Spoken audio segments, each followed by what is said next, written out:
pouvoir, en fait, c'est juste le résultat de l'expression collective des citoyens. À partir du moment où on élit des représentants, ces représentants en question ont du pouvoir, car c'est les citoyens qui ont décidé de concentrer du coup en certains représentants l'ensemble des petits pouvoirs que chacun disposait. Je pense pas du tout être confronté à un phénomène d'impuissance où je subirais le système. Non, je pense justement contribuer à mon échelle à faire avancer le débat démocratique.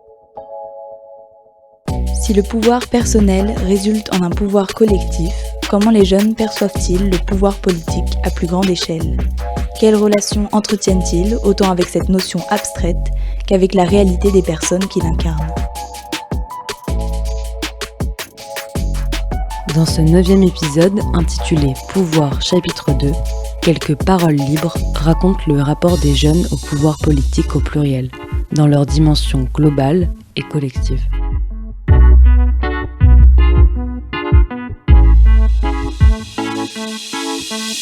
Nous sommes Bettina Lebel et Louise Desmarcheliers et vous écoutez Paroles libres, jeunesse et politique, le podcast qui se penche sur le lien des jeunes à la politique.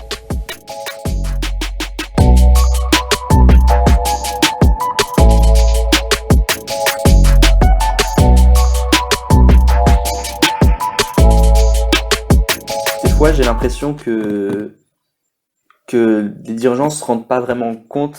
Et c'est normal quand on a passé des années dans le pouvoir, mais à quel point c'est quelque chose qu'on leur confie.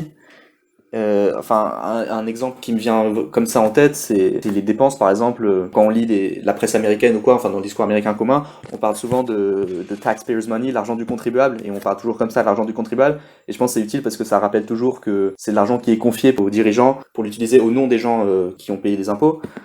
Alors qu'en France, quand on parle d'argent public, je trouve ça un peu plus vague et tout. Donc des fois, j'ai l'impression qu'il y a peut-être un peu un manque de responsabilité, une absence du sentiment de d'où vient ce pouvoir et à quoi il doit servir. Mais je sais pas si on peut vraiment reprocher ça aux dirigeants, parce qu'en soi, quand on a passé 10-20 ans à dépenser l'argent des autres et à faire des décisions au nom des autres, on peut s'y habituer assez rapidement et en devenir un peu imbu. Par rapport aux politiciens, par exemple, moi, j'ai du mal à avoir confiance, on va dire... c'est vrai que c'est énormément de pouvoir donné, par exemple, au président élu, et au final, on sait pas si on peut avoir entièrement confiance par rapport à ce qui va être fait par la suite. Disons que je pense que nos dirigeants, ils servent tous un seul et même but, et que ce but, il va pas dans le mien, et donc j'essaye de les combattre. De les combattre, c'est un bien grand mot, mais de les critiquer, pour essayer de les combattre.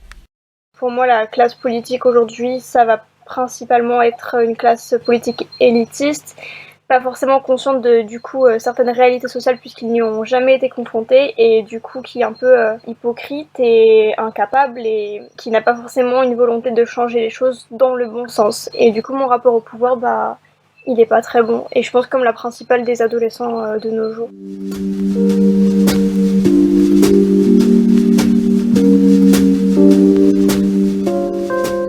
Je pense qu'aujourd'hui les gens sont très mécontents et sont très insatisfaits à tort de nos politiques, même s'ils peuvent avoir plein de défauts, même s'ils manquent de lucidité, d'écoute du peuple, de tout ce qu'on veut. Je pense qu'on a la chance d'avoir des dirigeants qui sont très peu corrompus par rapport à la plupart des pays.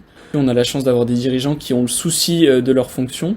Évidemment, Patrick Balkany ou d'autres ne sont pas des exemples probants, mais je pense qu'on a des politiques qui sont assez bons, assez lucides, assez compétents par rapport... donc du coup, c'est un exemple personnel. Mon oncle qui est français, qui est parti au Brésil, il me dit qu'on se rend pas compte de la chance qu'on a d'avoir des hommes politiques qui tiennent la route par rapport à un Bolsonaro, à un Trump, à un dirigeant africain, que sais-je, à des dirigeants complètement incompétents qui savent pas prendre de décision. On le voit qui plus est avec la crise qu'on est en train de vivre. Je pense que les hommes politiques, ils sont convaincus, d'ailleurs ils sont peut-être convaincus à juste titre, je suis pas là pour juger, qui font les choses bien. Et je pense que les hommes politiques ont un rapport avec leur pouvoir qui dit nous, on utilise notre pouvoir pour faire le bien. Et donc pour redresser la France, au niveau économique, pour bien gérer la crise du coronavirus. Je pense qu'ils sont avant tout convaincus qu'ils font les choses bien. De prime abord, je serais tentée de leur faire confiance, parce que c'est quand même des gens qu'on a élus, en tout cas ceux qui sont au gouvernement aujourd'hui, et c'est des gens qui ont été élus dans la majorité. Et du coup, maintenant qu'ils sont là, autant leur faciliter la tâche. Et même s'il faut garder un esprit critique sur leurs actions, je pense qu'il faut les laisser faire un peu ce pourquoi ils ont été élus. J'espère en tout cas que la plupart des gens ont un rapport à servir plutôt que se servir. Oui.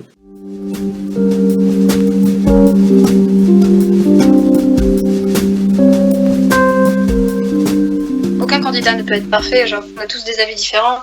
La France est remplie de plein de petits citoyens qui sont tous toujours mécontents. Et malheureusement, c'est comme ça, on est juste là pour se battre pour avoir le meilleur possible. En fait, c'est la meilleure option, c'est ça. Il sera toujours comme ça, on peut pas... Ça n'existe pas, un président qui serait absolument incroyable, parfait, qui gérerait tout. C'est impossible. On est des hommes. Mais maintenant, voilà, on se bat pour avoir la meilleure option.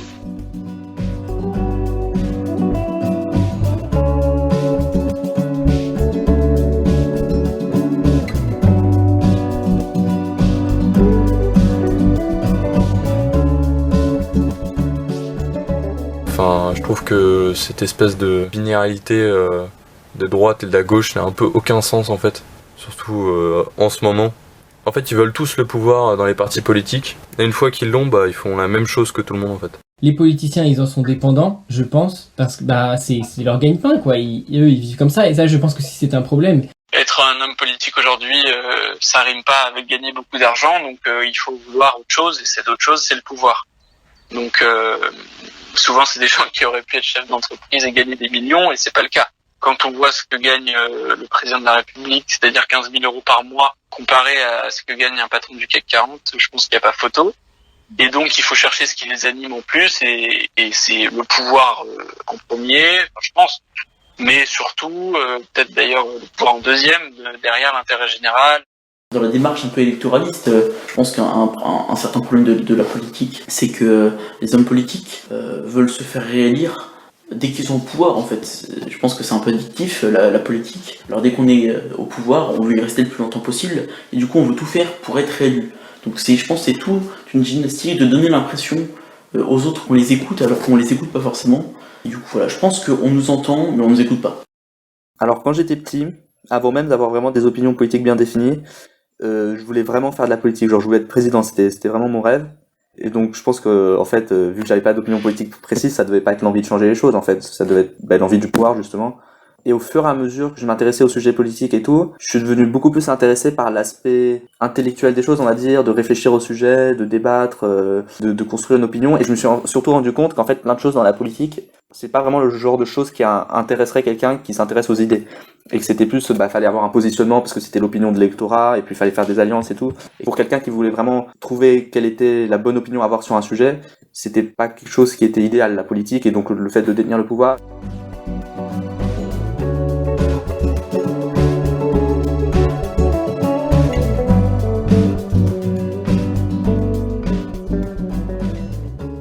Je pense qu'un bon homme politique a du pouvoir, et le pouvoir passe par aussi bien le caractère que l'aura, que le charisme.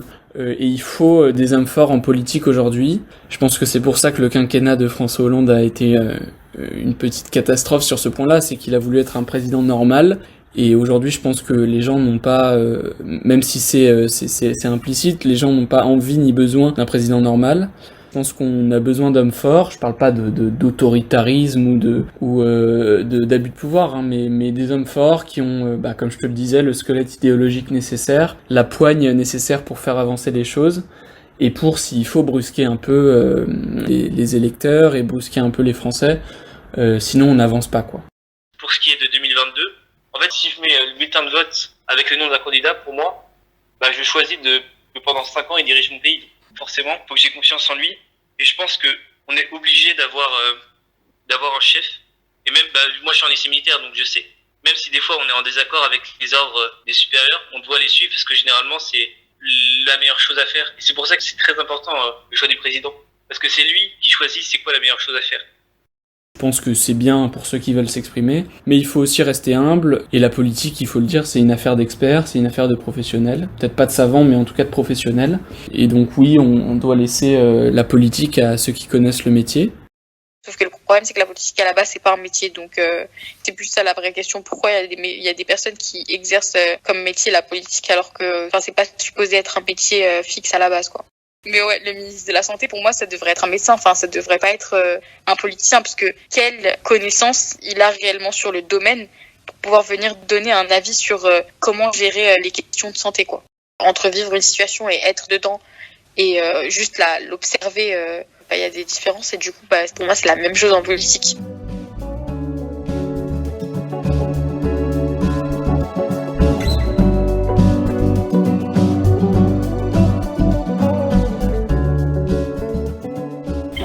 Je considère que le pouvoir est très globalement monopolisé par des mecs et surtout c'est ce que je vais remarquer en soirée ou dans des débats où c'est carrément une parole égalitaire et donc le pouvoir est majoritairement tourné vers le masculin et donc ça j'aime pas. Je pense qu'on est pays des droits de l'homme et que c'est dommage que tout le monde n'ait pas son mot à dire et que seule une poignée d'hommes c'est surtout souvent des hommes malheureusement. Des cultes qui puissent être entendus et je trouve que c'est pas super quoi. Je trouve politique c'est souvent quelque chose qui nous dépasse un peu clairement parce que maintenant la politique c'est plus un jeu d'argent qu'un rapport avec l'autre. Je parle pas des petits maires qui sont impliqués dans quelque chose de beaucoup plus petit et beaucoup plus proche avec le peuple, mais la France en fait. La France est pour moi trop grande pour être dirigée par une seule personne et même 15 personnes quoi. Je pense que ça devrait être plus dirigé par des petits bouts quoi. Ouais, le pouvoir, c'est un peu comme quelque chose qu'on veut garder, alors qu'en fait, il faudrait plutôt le partager pour qu'il soit de meilleure qualité, je pense. Sur plein de sujets, je trouve que c'est pas des décisions qui devraient revenir au nom du politique et qui devraient revenir simplement aux individus qui sont concernés par ces décisions. Le changement pur et dur vient du peuple, je pense, honnêtement, avec un grand P. Pour moi, c'est indéniable. Je pense que le quotidien peut changer, mais un changement pur et dur, comme on peut l'entendre, vient plus du peuple, je pense, moi, et plus de la masse, plutôt que de gens au pouvoir. On est dans une démocratie, en grec, le pouvoir au peuple. Mais est-ce qu'on a vraiment du pouvoir? C'est ça. On a du pouvoir pour choisir nos représentants.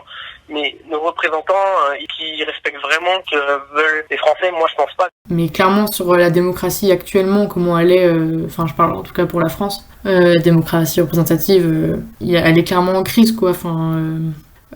Déjà on a un président qui a concrètement été élu par 20% en vrai, de gens qui voulaient vraiment qu'il soit à la tête de l'État. Donc il y a ça, puis il y a plein de problèmes et je pense que il faudrait le plus possible que les gens puissent décider et agir sur leur lieu de vie, leur lieu de travail, etc. et avoir du contrôle sur ça.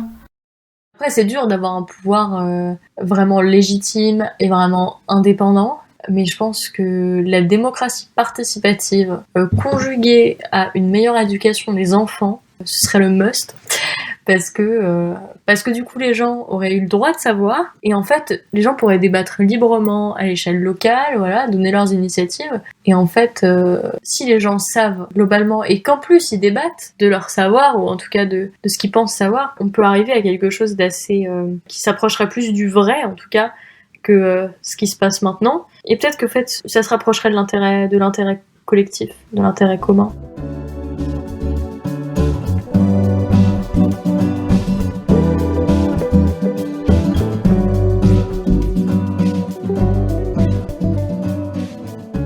Je pense que là, l'État est assez puissant pour, s'il avait la volonté, si la politique avait la volonté de faire changer certaines choses, je pense que ça pourrait être fait, ouais. Je pense qu'avant d'avoir du pouvoir, on est convaincu d'une chose, et une fois qu'on l'a, c'est le moment où on peut réaliser ce qu'on avait pensé à la base, mais ça doit pas être aussi facile que ça, parce que sinon je pense que ça aurait été déjà fait, et le monde serait déjà parfait si c'était aussi simple que ça. Donc je pense même quand on a le pouvoir, on peut pas vraiment faire ce qu'on veut. Je me doute bien aussi du fait que les politiciens ne sont pas du tout libres de leurs paroles et de leurs actes, qu'ils ont des choses à respecter, etc., qu'ils ont des contraintes. Je pense que c'est comme dans tout métier, on est toujours forcé de respecter certaines choses. Du coup, je sais que c'est plus compliqué que ça en a l'air et que la vérité, c'est un peu utopique et c'est un peu enfantin de demander la vérité tout le temps.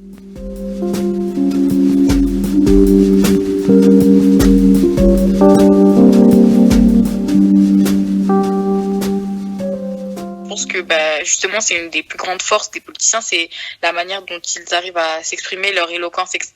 Et en fait c'est vraiment la politique qui a mis une lumière là-dessus, en tout cas pour moi, c'est que les mots ont une importance énorme dans notre société parce que la manière dont on va s'exprimer, la manière dont on va dire les choses peut totalement changer la manière du coup dont on s'est perçu, etc. Et voilà, c'est un peu le rapport que j'ai à la politique, c'est que il y a beaucoup de belles paroles, mais enfin, est-ce que les actes vont réellement avec ce qui s'est dit ou est-ce que c'est un peu de l'enjolivement de ce qui se passe? Voilà quoi. Il y a une certaine confiance qui doit s'installer entre la politique et la société, parce que c'est la politique justement qui fait avancer pour moi une société démocratique. Donc justement la vérité, c'est super important de mettre aucune censure, de permettre à la société de tout savoir un peu sur le monde. Et voilà, il y a beaucoup de gouvernements quand même qui cachent les vérités. On a la chance en France d'être dans un pays qui interdit toute censure, enfin qui limite la censure, on va dire.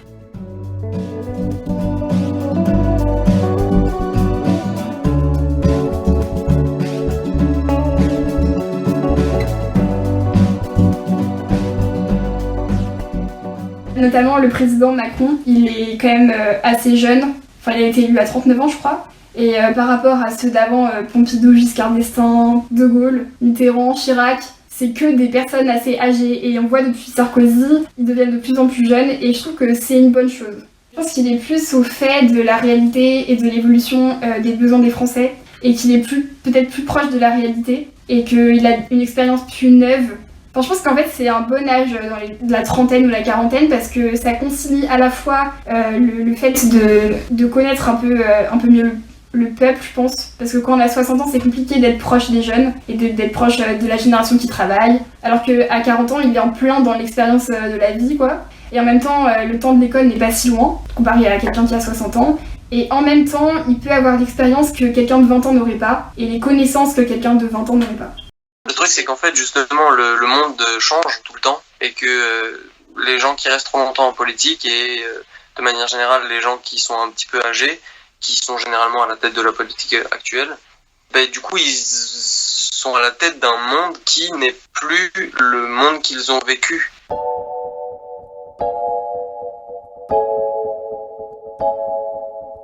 J'ai hâte, disons, de voir la nouvelle génération évoluer politiquement justement pour voir si des gens nouveaux avec de nouvelles idées bien fondées arrivent quoi.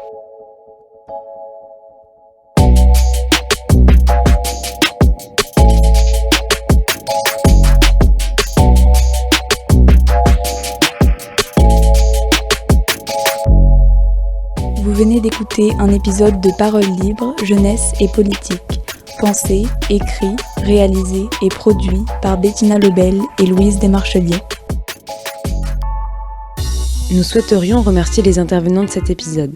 Samy, Gabriel, Emma, Khalil, Théophile, Arthur, Marine, Lucie, Léomilo, Paul, Myriam, Malone, Léopold, Jeanne, Victor, Salomé, Ursuline, Ambroise, Gabin, Joachim et tous ceux qui ont souhaité rester anonymes.